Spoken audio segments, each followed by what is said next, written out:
I used to think I was the kind of woman who had it all figured out. Not in a braggy way, I wasn't flashy or loud about it. I just felt settled, stable. I had a modest house in a quiet suburb outside of Columbus, Ohio. I had a husband named Derek who coached Little League on weekends and made really good omelets on Sunday mornings.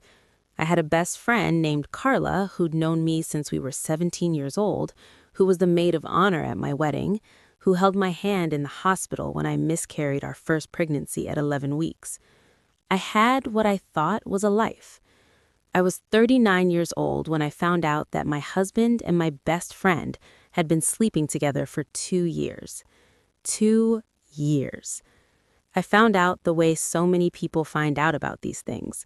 Not through some dramatic confrontation, not through a confession soaked in guilt. I found out through a text message. Derek's phone buzzed on the kitchen counter while he was in the shower. I wasn't snooping. I never snooped. The screen just lit up and the preview was right there, impossible to unsee. It was from Carla. It said, "Last night was everything. I can't keep pretending when we're all together. I love you. I think you need to tell her." I stood in my kitchen in my socks on a Tuesday morning, holding a coffee mug, and felt the floor dissolve beneath me. I didn't scream, I didn't throw anything. I just sat down on the tile floor very slowly, like my legs had simply decided they were done. I sat there until the shower turned off, and when Derek walked into the kitchen in his towel and saw me sitting on the floor holding his phone, his face said everything. No shock, no confusion, just a long, terrible exhale, like a man who'd been waiting for something awful to finally arrive. "How long?" I asked. "Michelle." "How long, Derek?" He told me. 2 years. They'd met up when he traveled for work. Then it became weekends when I was visiting my mother. Then it became a whole secret life sewn carefully into the fabric of our real one. I asked him to leave that night. He did. He didn't even argue. What followed was the kind of divorce that grinds a person into dust. Derek had quietly moved money around for months. I later learned this is called dissipation of marital assets. And yes, it's illegal, but proving it and recovering it are two entirely different mountains to climb. Our joint savings account, which had about $47,000 in it when I last checked 6 months prior, had been slowly siphoned into an account I didn't know existed. When my lawyer finally got access to the records, there was $4,200 left. The house was in both our names, but we were underwater on the mortgage, had been for years after a refinance Derek pushed for in 2019 that I hadn't fully understood at the time.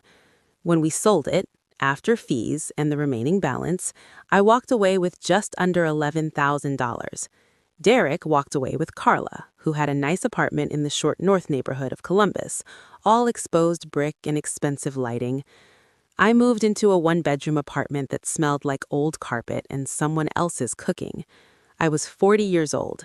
I had $11,000, a 2014 Honda Civic, 14 years of marriage that had apparently been a partial fiction, and a best friend who had stopped texting me as if I was the one who had done something wrong. I won't sugarcoat what that first year was. It was the hardest year of my life, and I have had hard years.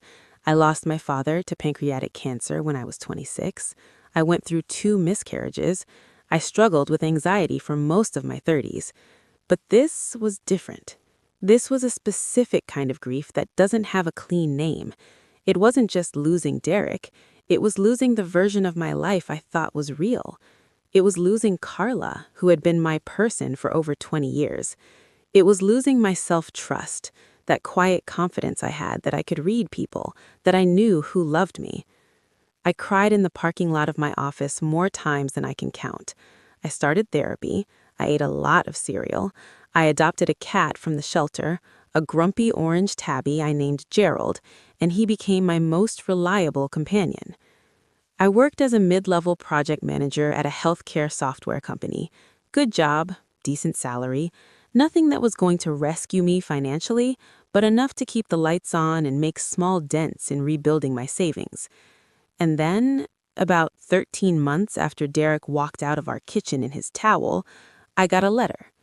It was a real letter, paper, envelope, stamped, which was already unusual enough that I stood in my parking lot and just stared at it for a moment. It was from a law firm in Asheville, North Carolina. I had never been to Asheville. I didn't know anyone in Nashville. The letter informed me that a woman named Eleanor Ruth Paxton had passed away 6 weeks prior, and that I was named as a beneficiary in her estate. I read that sentence 4 times. Eleanor Ruth Paxton. I turned the name over in my mind like a stone. And then, slowly, a memory surfaced, blurry at the edges like something seen through old glass.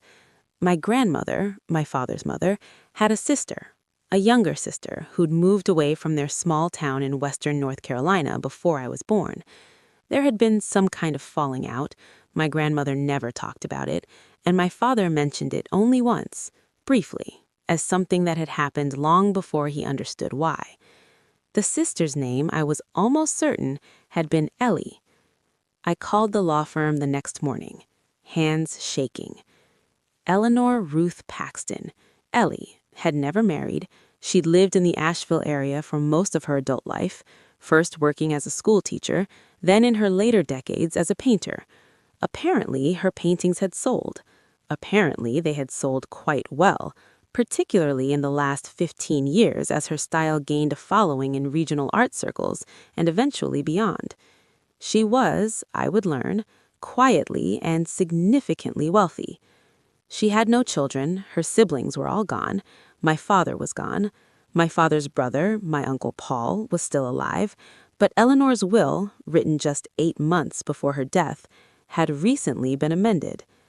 My share of the estate was $1.4 million. I had to pull over my car. I was on my way to a Tuesday morning meeting, and I had to pull my Civic onto a side street and just sit there with my hazard lights blinking because I could not see the road properly. The attorney explained it carefully over several calls. Eleanor had apparently kept loose track of her extended family over the years. Quietly, distantly, the way some people watch over things they love without wanting to disturb them. She had known about my father's death.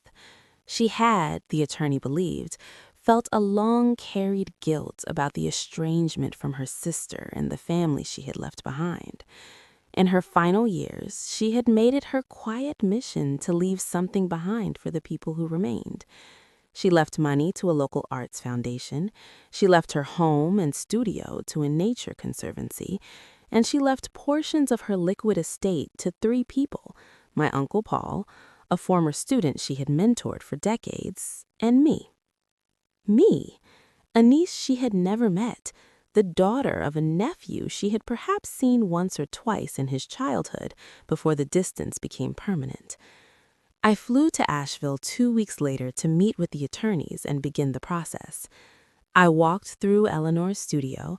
They allowed me a visit before it was transferred to the conservancy, and I stood in the middle of a room full of her paintings, large canvases, vivid and strange, full of mountain landscapes transformed into something almost dreamlike, colors that didn't quite exist in nature but felt more real than real. I stood there and I cried, not sad crying exactly, something more complicated. I was crying for a woman I never knew who had somehow thought of me. I was crying for my father, who never got to repair that family distance. I was crying for the version of myself from 14 months ago, sitting on a cold kitchen floor in her socks, believing that everything was over. I did not do anything reckless with the money, I want to be clear about that, because I think people expect a certain kind of story, the lottery winner who blows it all in 2 years. That was not me. I had a financial advisor within 3 weeks. I paid off my debts, which were modest. I bought a small house, a real one, with a yard for Gerald to sit in through a screened porch, in a neighborhood I'd always quietly loved. I invested the bulk of it conservatively and supplemented my income with the returns, which meant I could reduce my work hours and eventually transition to part-time consulting. I also bought one of Eleanor's paintings. The estate sold several through a gallery before the collection was donated or distributed. I paid $8,000 for a medium-sized canvas, a mountain valley in impossible blues and greens, with a small figure standing at the edge of a ridge looking out at all of it. It hangs in my living room now, above the fireplace. I don't wish bad things on Derek and Carla. I want to say that clearly. I am not that person. Or I am trying very hard not to be, which I think counts for something. But I will tell you what happens, because it happens, and I'm only human. Derek had moved into Carla's apartment. They had, by all social media accounts, I was only occasionally weak enough to check, a very nice life for about a year. Then Carla lost her job, something to do with the company restructuring. Then Derek, who had moved into a sales role at a new company, had a falling out with his manager and was let go. I heard through a mutual acquaintance, the only one who still talks to both of us, that they had started fighting about money, that the apartment was too expensive, that the version of their love story that had seemed so urgent and irresistible when it was secret had become, in the plain light of everyday life, just two ordinary people with ordinary problems and no savings cushion. I don't know where they are now. I stopped checking. What I know is where I am. I am 41 years old. I have a house with a screened porch and a grumpy orange cat who has decided somewhere in the past 6 months that he actually likes me. I have a therapist I see every other week who has helped me rebuild something I didn't have a name for until recently: self-trust. I have a small vegetable garden in the backyard that is mostly a disaster, but occasionally produces a truly excellent tomato. I have a painting above my fireplace of a woman standing at the edge of something enormous, about to look out at all of it. I think about Eleanor sometimes. I think about what kind of woman spends her life quietly and paints mountains into impossible colors and watches, from a careful distance, a family she once left behind. I think about the strange, sad, generous impulse that made her write my name into a document near the end of her life. I never got to thank her. I never got to sit across from her and tell her what that letter did for me. Not just the money, though I will not pretend the money didn't matter, because it mattered enormously, but the knowledge that someone I had never met had seen me in some distant and indirect way and had decided I was worth something.